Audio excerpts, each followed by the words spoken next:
Hai, oke guys, saat ini kita berada di Bangkaru Island. Dan tahu nggak sih bahwa Bangkaru Island ini adalah pulau yang sangat luar biasa, benar nggak? Yes, Oh very ya, good. ini teman saya, dia dari Aceh Singkil. Kita lihat bagaimana komentarnya. Bagaimana pendapat abang dengan pulau Bangkaru ini? Sungguh-sungguh luar biasa. Dari beberapa pulau-pulau yang sudah pernah saya datangi, jujur aja ini memang betul-betul fantastic island. Luar biasa. Thank you, Mr. Rodi. Sebentar, maaf, memang dia sangat-sangat sibuk sekali. Apa harapan abang terhadap pulau ini? Oke, kita berharap ini bisa menjadi sumber PAD-nya Kabupaten Aceh Singkil ya. Bagaimana menjalin kerjasama dengan BKSDA supaya bisa dikelola karena ombaknya sangat terjual untuk wisatawan mancanegara. Oke, sekian.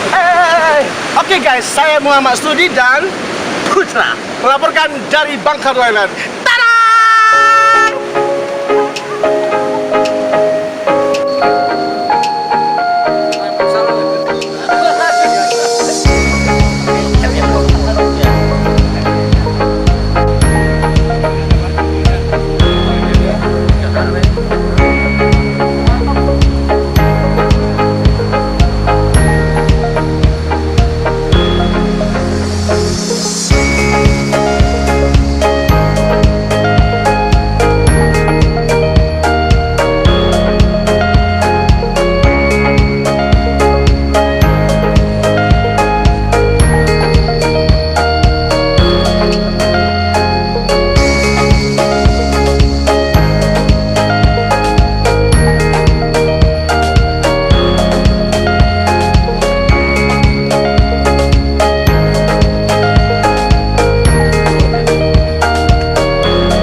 Ikan hasil tangkapan nelayan yang akan kita bakar dengan cara metode pembakaran orang Bangkaru, Pulau Bangkaru.